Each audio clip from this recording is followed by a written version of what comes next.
Friends, welcome to our channel Puvi's kitchen. ரொம்ப நாள் கழிச்சு லாங் வீடியோ பார்க்குறோம். ஸோ இந்த வீடியோவில் பார்த்தீங்கன்னாக்கா என் ஹஸ்பண்டோட சித்தி பொண்ணுக்கு வளைகாப்பு. ஸோ அவங்களுடைய ஃபுல் வீடியோ ப்ளஸ் அவங்க ஹோம் டூர் வீடியோ தான் நம்ம வந்து பார்க்க போகிறோம். ஸோ 7:30 to 8:30 வளைகாப்புன்னு சொல்லியிருந்தாங்க. ஸோ காலையில் ஏர்லியாக எழுந்திரிச்சு பாப்பாவுக்கு வந்துட்டு வேணுங்கிற பாலில் வந்து காய்ச்சி வச்சுட்டேன். அப்படியே பார்த்திங்கனாக்கா எங்களுக்கு வந்து கஞ்சி தான் வைப்போம். ராகியும் கம்பும் சேர்த்து கஞ்சி வச்சுப்போம்.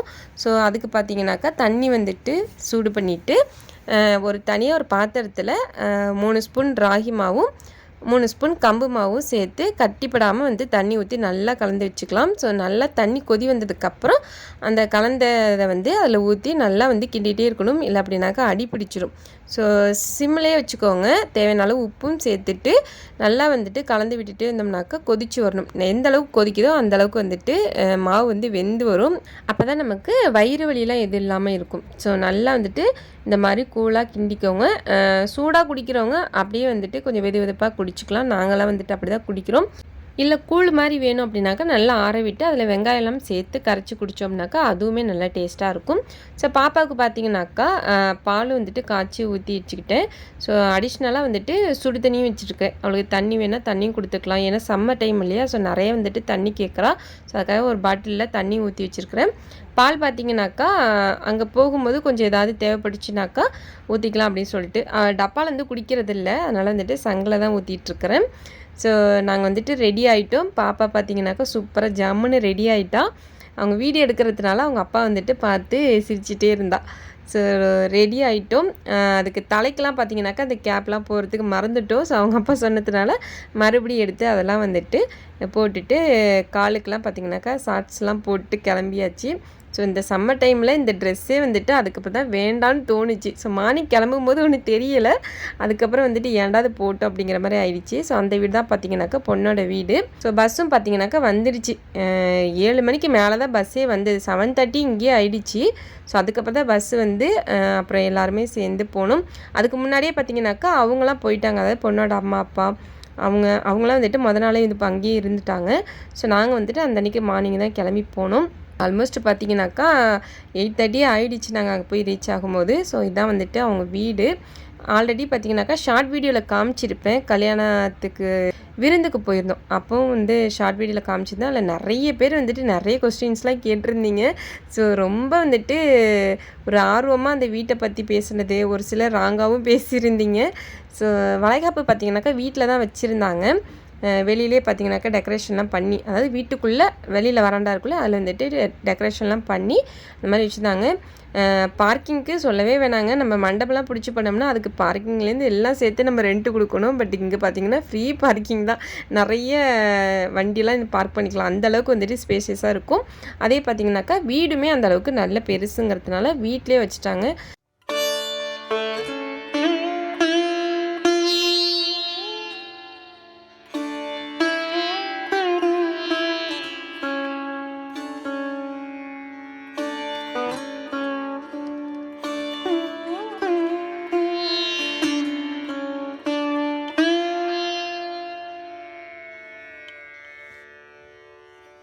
வலையெல்லாம் போட முடியல, எல்லாம் போட்டே முடிச்சிட்டாங்க. ஸோ நான் போய் பொட்டெல்லாம் வச்சுட்டு அதுக்கப்புறம் ஆரத்தியெல்லாம் எடுக்க சொன்னாங்க. நான் வந்து ஆக்சுவலாக எனக்கு இதெல்லாம் அந்தளவுக்கு பண்ணி எனக்கு பழக்கம் இல்லை.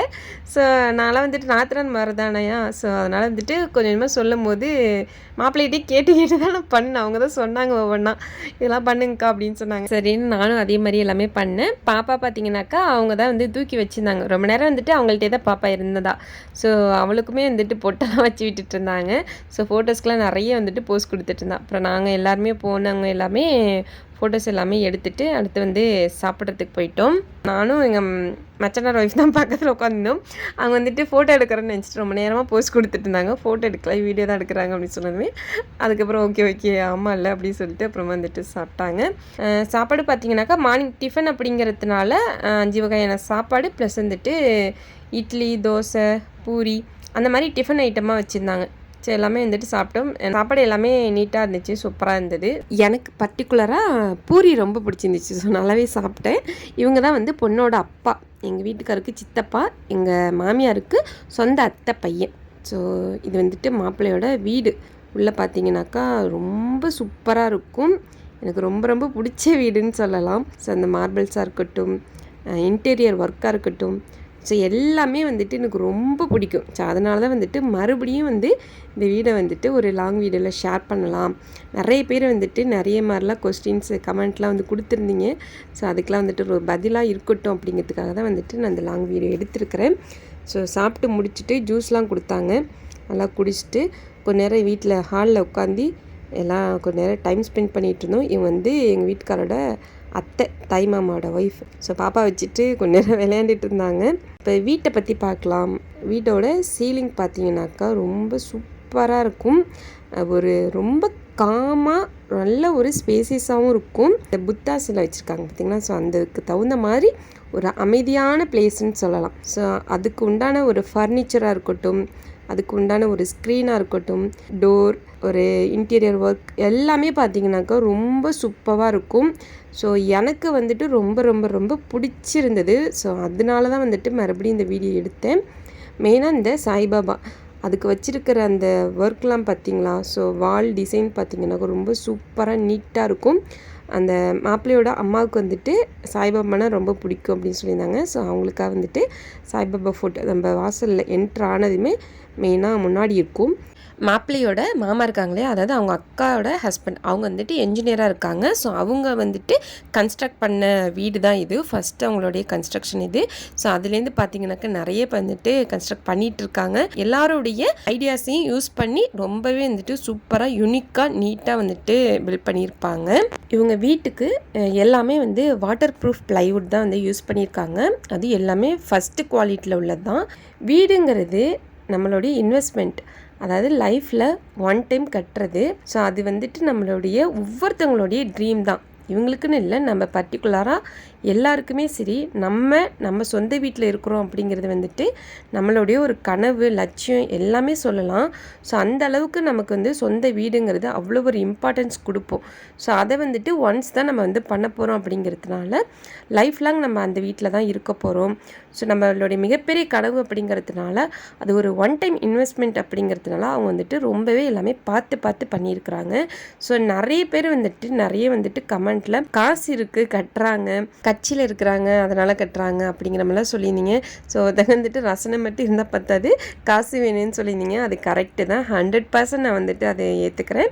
ஏன்னா காசு இருந்தால் தான் வந்துட்டு நம்மளால் வந்துட்டு வீடுலேருந்து எதுவாக இருந்தாலும் வாங்கவும் முடியும், கட்டவும் முடியும், செஞ்சுக்கவும் முடியும், நம்மளுடைய தேவைகளை வந்து பூர்த்தி செய்யவும் முடியும்.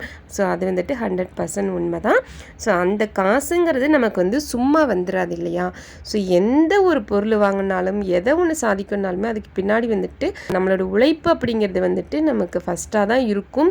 எந்த ஒரு பொருளுமே சரி எடுத்தோடனே நமக்கு வந்துட்டு ஈஸியாக கிடைச்சிடாது. அது ஈஸியாக கிடைச்சாலும் அது நமக்கு வந்துட்டு நிலைச்சுன்னு இருக்காது. அதில் வந்துட்டு நமக்கு ஒரு ஃபுல் சாட்டிஸ்ஃபைடு அப்படிங்கிறது இருக்கவே இருக்காது. ஸோ எது வந்துட்டு நம்ம கஷ்டப்பட்டு நம்ம கிடைக்குதோ அது வந்துட்டு கடைசி வரைக்கும் நமக்கு நிரந்தரமாகவே இருக்கும். ஸோ அதே மாதிரி தான் இவங்களும் பார்த்திங்கனாக்கா இதே இடத்துல ஒரு ஓட்டி வீட்டில் தான் இருந்தாங்க. இந்த வீடு கட்டுறதுக்கு முன்னாடி ஒரு ஓட்டி வீட்டில் தான் இருந்தாங்க. இந்த வீடு இப்போ ரீசெண்டாக கட்டி 1 இயர் தான் ஆகுது. ஸோ அவங்க வந்து இந்த அளவுக்கு பொசிஷனுக்கு வர்றதுக்கு எந்த அளவுக்கு கஷ்டப்பட்டிருப்பாங்க அப்படிங்கிறத நீங்களே யோசிச்சு பாருங்கள். இப்போ நானாக கூட இருக்கட்டும், நாளைக்கு நானே ஒரு வீடு வாங்கினாலும் சரி, ஒரு வீடு கட்டினாலும் சரி, நாளைக்கு என்ன சொல்லுவீங்க, ஈஸியாக அவளுக்கு என்னப்பா யூடியூப்பில் சம்பாதிக்கிறா, அதனால் வந்துட்டு வீடு கட்டுறா, வீடு வாங்குறா, பொருள் வாங்குறா அப்படின்லாம் வந்து நிறைய பேர் நினைப்பீங்க. ஸோ 2.5 வருஷமாக யாருமே வந்துட்டு சம்பளம் இல்லாமல் வேலை பார்ப்பீங்களா அப்படின்னு சொல்லுங்கள். நான் வந்துட்டு எந்த ஒரு இன்கம் எதுவுமே இல்லாமல், எந்த ஒரு எதிர்பார்ப்பும் இல்லாமல் என்னுடைய கடின உழைப்பை மட்டுமே நான் வந்துட்டு ஒரு முதலீடாக வச்சு நான் வந்து வேலை மட்டுமே செஞ்சு நான் வந்து வீடியோஸ் போட்டுட்ருக்கிறேன். ஸோ என்னைக்காவது ஒரு நாள் நம்ம வீடியோஸும் ரீச் ஆகும், நம்மளும் மற்ற யூடியூபர்ஸ் மாதிரியே ஒரு ஃபேமஸ் ஆகும். கண்டிப்பாக வந்துட்டு அதுலேருந்து நமக்கும் வந்து ஒரு இன்கம் வரும் அப்படிங்கிற ஒரே ஒரு நம்பிக்கையும் என்னுடைய கடின உழைப்பை மட்டுமே வச்சு நான் வந்து வீடியோஸ் போட்டுட்ருக்கிறேன். ஸோ அதுக்குண்டான பலன் எனக்கு கண்டிப்பாக கிடைக்கும் அப்படிங்கிற நம்பிக்கையிலையும் நான் வந்துட்டு இருக்கிறேன். ஸோ ஒரு வீடியோ மேக் பண்ணி போடுறது அப்படிங்கிறது ஒரு ஈஸியான வேலைங்கிறது கிடையாதுங்க. வீடியோஸ் எடுக்கிறதா இருக்கட்டும், எடிட் பண்ணுறதா இருக்கட்டும், A to Z நானே தான் பார்த்துக்கிறேன்.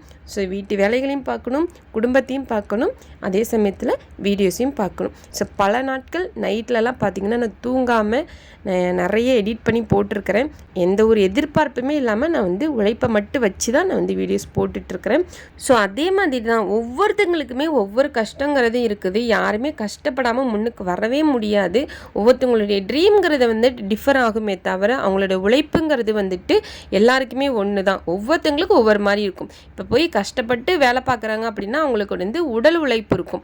மற்றபடி சிஸ்டமில் வந்து ஒர்க் பண்ணுறாங்க அப்படின்னாக்கா அவங்களுக்கு மென்டல்லேருந்து ஃபிசிக்கல்லேருந்து எல்லாமே வந்துட்டு பெயின்கிறது கண்டிப்பாக இருக்கும். ஸோ எல்லாருமே வந்துட்டு கஷ்டப்பட்டால் மட்டும்தான் காசுங்கிறது கிடைக்கும். காசு இருந்தால் கட்டிடலாம், காசு இருந்தால் வாங்கிடலாம் அப்படின்னு சொல்கிறது வேணால் ஈஸியாக இருக்கும். அந்த காசு வர்றதுக்கு நம்ம எவ்வளோ கஷ்டப்படுறோங்கிறது அவங்கவுங்களுக்கு மட்டும்தான் புரியும். ஸோ வாயில் சொல்லிட்டு போகிறவங்களுக்கு எல்லாமே ஈஸி தான். ஸோ அந்த கஷ்டப்பட்டு இந்த காசு சம்பாதிக்கிறவங்களுக்கு தான் அதனுடைய வலி வேதனை, அதுக்கு பின்னாடி இருக்கக்கூடிய அப் அண்ட் டவுன்ஸ் எல்லாமே வந்துட்டு அவங்களுக்கு தான் மட்டும்தான் தெரியும். ஸோ பேசுகிறவங்க 1000 பேர் என்ன வேணாலும் பேசிகிட்டே இருப்பாங்க. ஒருத்தவங்க வந்துட்டு அடிமட்டத்தில் இருந்தால் கூட அவங்கள மட்டம் தட்டி பேசுகிறதும் இதே 4 பேர் தான். அதே வந்து அடிமட்டத்தில் இருந்து கொஞ்சம் வளர்ந்தாங்கனாலுமே அதையும் வந்துட்டு இவளுக்கு எப்படி காசு வந்துச்சு, இவங்க எப்படி சம்பாரிச்சாங்க அப்படிங்கிற மாதிரியே கண்ணு காது மூக்குன்னு வச்சு பேசுகிறவங்களும் அதே 4 பேர் தான். ஸோ அவங்களுக்கெல்லாம் வந்து நம்ம செவி சாய்ச்சோம் அப்படின்னாக்கா நம்ம வந்துட்டு அடைய வேண்டிய இலக்கை கண்டிப்பாக அடைய முடியாது. ஸோ நம்ம என்ன ஒரு இலக்கை நம்ம நோக்கி பயணிக்கிறோமோ அதை வந்துட்டு மட்டும் நேர்பார்வையாக நம்ம மேலே மட்டும் நம்ம நம்பிக்கை வச்சு நம்ம அதுக்கு கடினமாக உழைச்சோம் அப்படின்னாக்கா கண்டிப்பாக அதுக்கு உண்டான பலன் நமக்கு கிடைக்கும் அப்படிங்கிறது என்னுடைய நம்பிக்கை. ஸோ அடுத்தவங்களுடைய வளர்ச்சியை பார்த்து பொறாமப்படாதீங்க, பெருமைப்படுங்க. அதே சமயம் போட்டி போடுங்க, அதில் ஒன்றும் தப்பு கிடையாது. அவங்க இப்படி வளர்ந்துருக்காங்களா, அந்தளவுக்கு நம்மளும் வளரணும் அப்படின்னு நினச்சி போட்டி வேணால் போடுங்க. ஒரு பொறாமத்தனத்தினாலேயோ இல்லை புறங்கூறுறதுனாலேயோ நம்ம வந்துட்டு வளர்ச்சி அடையவே முடியாது. அதை மட்டும் ஞாபகத்தில் வச்சுக்கோங்க. தப்பாக மைண்ட் பண்ணி கமெண்ட் பண்ணுறவங்களுக்கு இது ஒரு பதிலாக இருக்கும்னு நினைக்கிறேன்.